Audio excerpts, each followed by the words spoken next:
So, David, you had a piece this week in which you made the proclamation that Congress has triumphantly returned. And I have to say, in this era, when we have seen the House perform what I would call incredibly anemic oversight of the Trump administration, the idea that there may have been something that the House was able to do in a successful way is intriguing and just the kind of good news we need right now. So please do tell us. It was an antitrust hearing. Yeah. Well, to me, it's almost frustrating because it shows that, what we hear is that there are these unhurdleable barriers to Congress performing its duties, right? Whether you have tribalism or you have the underfunded nature of Congress, the inability for members to focus because they're too busy raising money. There are all these reasons why Congress can't work.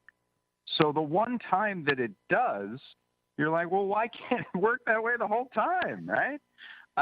So this was an interesting and special case. So the House Antitrust Subcommittee on July 29th did this hearing with the 4 big tech CEOs. So you're talking Jeff Bezos, Mark Zuckerberg, Sundar Pichai of Google, and Tim Cook of Apple.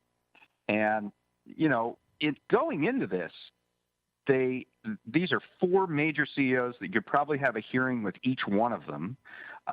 There was only 5 minutes per round for speakers. It just seemed like it wasn't going to work. And Right. Yet it did.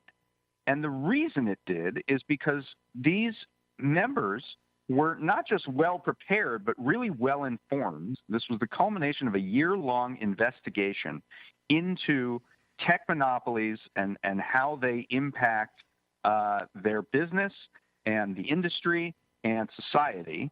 And the Democrats on this panel really knew what they were talking about, and they had a mission. And they knew exactly where they wanted to go with this hearing. And even though the rounds were short, they were able to really get in their points and extract real kind of admissions of guilt from these big tech CEOs. So I was incredibly impressed by this hearing. All right. So lay out for us, presumably, and then we'll get to the Republicans because there was some contributions there. I think to a certain extent, some of them saw this all about shadow banning conservative material, Yes. And why isn't Dave Rubin's tweets getting more play? But with that said, what was starting out, maybe compare and contrast your perspective of what you thought this should accomplish, what your understanding was of the Democrats on the committee's sense of what this should accomplish. Yeah. So, Democrats on the committee had a wealth of material to draw from. So first, they, as I've said, they had done this investigation for over a year. They had compiled interviews with former employees at these companies. They had talked to a lot of suppliers and partners and individuals and businesses that had to work on these platforms. These are all platform companies, meaning that Amazon.com is an e-commerce platform, and they have these sellers come on and sell things on the platform. Facebook is a social media platform, and so on. And just to be clear on one thing, let me just, David, one thing. I mean, what you're describing is essentially these are the people who own the pipes, and right. and when what goes through the pipes is sometimes their own stuff and other people's stuff. But Right. let me just back up just a little bit more too. The idea is that the antitrust subcommittee, I know this may be a little remedial, but is looking for violations of antitrust as defined, because this is where this is a crucial a distinction between the antitrust as practiced over the past 30 or so years and the antitrust that was practiced prior to that. Right. Just remind people of that distinction, that we're living in the sort of the University of Chicago Borkian version of antitrust that the Republicans in some way embrace for the most part, and a renewed sense of what antitrust really means that has in part come from just sort of a growing movement. And so, yes, delineate absolutely. that and tell me how the Democrats, which ones sort of accept that new, old, as it were, original version of what antitrust means, so that when we talk about this investigation that they did over the past year, we know what they were looking at and what they were looking for. Yeah, absolutely. Democrats were really looking to the past. So the last 40 years, antitrust law has really been consumed with this thing called the Consumer Welfare Standard. And what that means is that as long as consumer welfare is enhanced, and usually what that means is as long as prices are low, then mergers can go through and companies can get bigger. And, we have a case where Facebook and Google don't, in any formal way, charge people to use their service. So obviously, they're on a consumer welfare framework. Maybe you would see Facebook and Google as absolutely fine. So what the Democrats on the committee were looking at was the imposition of market power in terms of the rivals that these companies had. So there was a lot of talk about Facebook's purchase of Instagram and how they essentially muscled that company into being purchased by them by creating a clone that was essentially Instagram software only on Facebook, and that this strategy of either copying or acquiring or killing companies is the way in which Facebook and these other big tech firms acquire power. So that was one way. The other way is abusing the entities that are on this platform that in many ways these companies compete against while also hosting the platform. So, for example, Amazon sells its own stuff and also allows third-party sellers to come on and sell stuff. And the third-party sellers are paying more and more for the privilege of being on Amazon.com. It started out at 19% of their sales, and now it's 30% of their sales. That's gone up in a few years' time. Seemingly, they need to buy more from Amazon in order to get noticed on Amazon.com. So that was another thing that came out in the hearing. Also, the use of the data of these firms that sell on Amazon.com.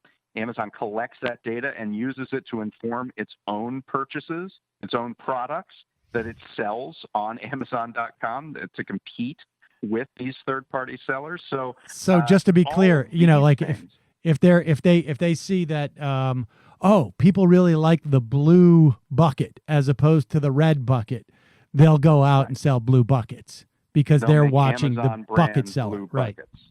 That's right. That's right. So those were the kinds of things that the Democrats focused on, and it harkens back to a time when antitrust was about power and about competition rather than just being about consumer welfare.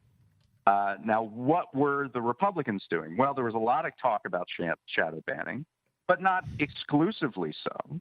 There was just as much talk about, anti-competitive practices and things like that from the Republican side. And even that talk about shadow banning, it kind of implicitly what it's saying is you, Facebook, have so much power that if you weaken the voice of a conservative on your network, then that has a dramatic real-world effect. So it's an expression of the power of these companies, even though it's kind of silly because the top stories on Facebook are invariably conservative stories, and this is kind of working the refs. You can kind of see it that way. But the problem, of course, is that Facebook is a ref, that it's this essential communications infrastructure that is, one of the primary nodes by which Americans get information. That's the whole problem. And Republicans, even when they were kind of engaging in this silly shadow banning discussion, they're implicitly saying you have too much power. Right. And maybe in a bit we can touch on sort of, how you address that. I mean, I know how you address the idea that Amazon is using their power as a marketplace. And really, in many respects, they want to be the marketplace, not a marketplace, but they want to be the marketplace. Right. When they're using that to compete against these little, people who are using their platform, they're just, it is very much like what they did with, frankly, their contest to see who is going to get the headquarters, right? They're just going to extract all of the information they can from a locality. In this Grabbing instance, data so that they know where to put their locations, where to put retail locations, where to put warehouses and things, because they know the development in the future of these municipalities for many years down the road. So absolutely, yes. But, Amazon just wants to collect rent, right? They don't really care if the transaction is with Amazon's own brand or with a third-party seller or anywhere down the line. They just want a piece of it. As long as they can get a piece of all of these transactions, they're going to be fine. And so, that's, I think, a market problem. That's a problem of dominance that I think the Antitrust Subcommittee did a very good job displaying. Right. And there's, the solutions there are a little bit more obvious, right? Like, you can't collect this data, or you can't sell products that are already on your in your platform, or, Right. this is these are things that Structural separation is what it's called. Indeed. You can't be the creator of the platform and a seller on the platform. You can say that. That's Glass-Steagall is a structural separation between investment and commercial banks. We've had these all across history, and that's one example of what you could do.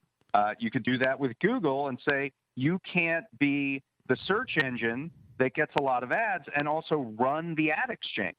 Like, we can separate that structurally so that you aren't using your leverage to create the marketplace for all these ad auctions on just to be clear, ads. This concept has been in practice in this country for 100 years. This is what they did with the movie business.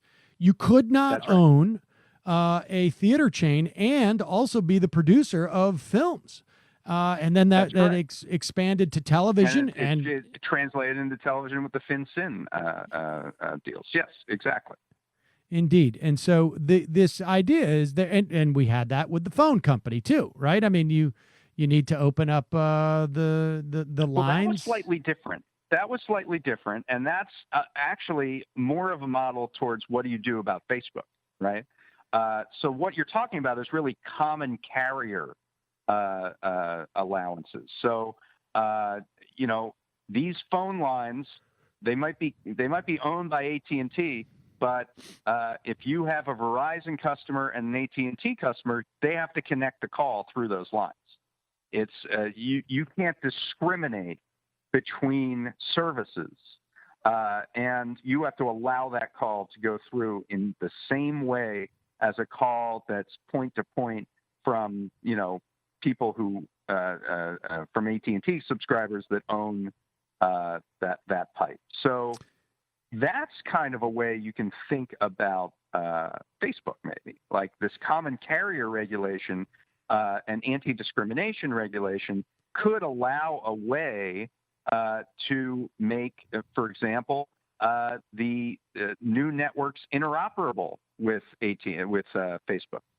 So if I build a new social network called, Dave Watch. So Dave Watch, then if you go on there and you want to bring over all your friends and your data and make sure that they see them, then you would be able to do so. And that's sort of a common carrier kind of style of regulation. And is that yes, and does that common carrier regulation, does that address the problem of Facebook is so dominant that if I'm not allowed to put my videos up there, that it is hurting my business or stifling my speech? I mean, does that address that? Like, how do you deal with that problem? Well, the whole point is Facebook has what is called a network effect. So because everyone's on Facebook, everyone has to be on Facebook, right? Like that's the idea. So if you make Facebook interoperable with Dave Watch and you want to just put your stuff on Dave Watch, you can make it so that this interoperability means that everybody who's your friend on Facebook gets to see your stuff on Dave Watch. And at that point, Facebook and Dave Watch have to compete with one another to see what best services they can provide to people, and then you have some competition in that space. So that's kind of the idea behind interoperability. It's a little more complicated than that, but that's generally the idea. And so, as the Democrats, like, what were they trying to do in this instance? Were they basically trying to queue up instances that could be actionable down the road? Were they trying to educate people? Were they trying to scare the CEOs? Like, what was the political agenda here? Well, I mean, I'll talk about what the formal agenda is and then how that can be applied. So formally, they were engaged in evidentiary hearing. That's going to inform a report that will be written in the fall that describes all of the things they found in this investigation and what needs to potentially be done to these companies in order to prevent their anti-competitive practices and their market power, and what new legislation potentially may need to be added so that these harms can be addressed, and what needs to be done by the actual antitrust authorities, which is the Antitrust Division of the Justice Department and the Federal Trade Commission, to actually enforce the laws on the books that these companies seem to violate. I mean, to me, the biggest loser in this entire set of hearings were those agencies, because they had all the same information that the subcommittee had, and they didn't act on any of it. I mean, they had the documents that showed Mark Zuckerberg saying very plainly, we're buying Instagram to take out a competitor, which is not legal in any way. And yet they allowed that merger to go forward. In fact, the lead Republican on the subcommittee, who was against changing any kind of antitrust laws, used that as an excuse. He said, look, the FTC passed that merger. And, you have to say he's not wrong. Like, this was a failure of those agencies. So what does this then tee up politically? So we could have a new president in January, and that president is going to have the power to staff those two antitrust agencies in the Justice Department and the Federal Trade Commission. And now we will have this roadmap in terms of a report that says these are the things that these tech firms have done wrong.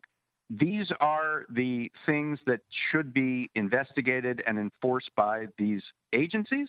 And these are the new laws that we might need to continue to address them. And so we're not going to be in the dark here. The Biden administration, should it come to pass, is going to be held accountable to the outcomes of this report and met up against what they actually do. Are they going to hire people who are aggressive in those agencies? Are they going to agree that the laws need to be changed or modified, or just that the guidelines, the interpretation of the current laws need to be changed? All of that is going to be in this report. It's going to be a focal point for looking at how the Biden administration handles corporate power. And I think to that extent, it's going to be a very valuable document. And presumably, the more that the public gets invested in this, the more there is a mandate that is being pushed by Congress for a Biden administration to actually take this body of law seriously. Right. And Congress as well, right? Because to the extent that there are questions or legal statutes that this subcommittee recommends for the next Congress to do, and that Congress should be probably more Democratic at this point, given the polls, that puts pressure on the leadership in the Democratic Party to move those through. I mean, this is your blue ribbon antitrust panel that worked for a year on all facets of this industry, and saying we need to do these A, B, and C. And so we now get to see if Nancy Pelosi and her leadership team actually moves forward with that. So I totally agree with you that this is going to start from below. That this is now information that can be used by a movement at the bottom to force the political system to act. I mean, that's a big part of what I write about in the book of what's needed to create that force that can challenge corporate power. Otherwise, left to their own devices, giant corporations have a major leg up with respect to Congress. So this is important to a yardstick for the Biden campaign and also a yardstick for Congress. All right. Lastly, let me ask you this: how much does what we are going through now, what I think we can safely anticipate we're going to be going through in the months, if not years to come, in terms of the economic hardship that is going to be a function of the pandemic we're going through? And, you know, you and I spoke about the CARES Act, the one of the biggest problems of the CARES Act. I mean, there was some things, problems of omission, but the problem of inclusion was simply that it was what you would write if you wanted to continue to enhance the power imbalance between big corporations and everybody else. And by everybody else, I mean small businesses and even moderate-sized businesses. I mean, they basically were given it was like they were invited to a fire sale, and they were told, like, here's daddy's credit card, go to town. And you believe me, anything you buy here, you're going to be able to resell at twice the value, be able to pay me back. Yeah, I mean, we're already seeing it. We're already seeing a tremendous resurgence in mergers after a few months of kind of uncertainty. Mergers have definitely come back. There's a story just recently in the New York Times that maybe a third of New York City small businesses are gone for good and will not come back. I know I'm seeing similar things here in Los Angeles. So there's just going to be a consolidation by default, just because so many businesses are going to be out of town and done.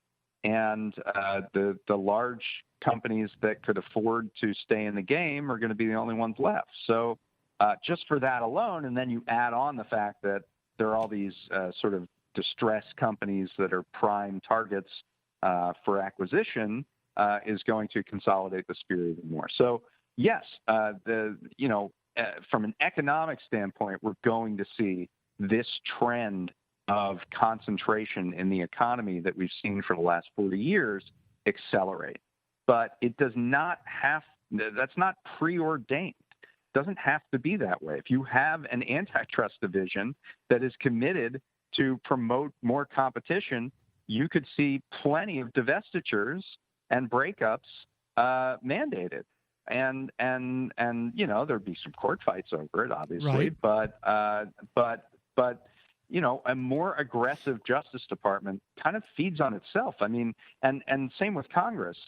We haven't seen hearings like this in the last 50 years plus, and we haven't seen what the effect of that will be on the marketplace. Will other companies want to put themselves in the position to be under fire the way that these companies were under fire?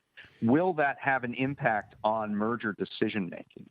And will new hires that are more aggressive, should that come to pass, also have that impact? So, I mean, sometimes, Gary Reback, who was one of the lead lawyers in the Microsoft case in the late 1990s, he has a famous quote where he says, "The trial is the remedy."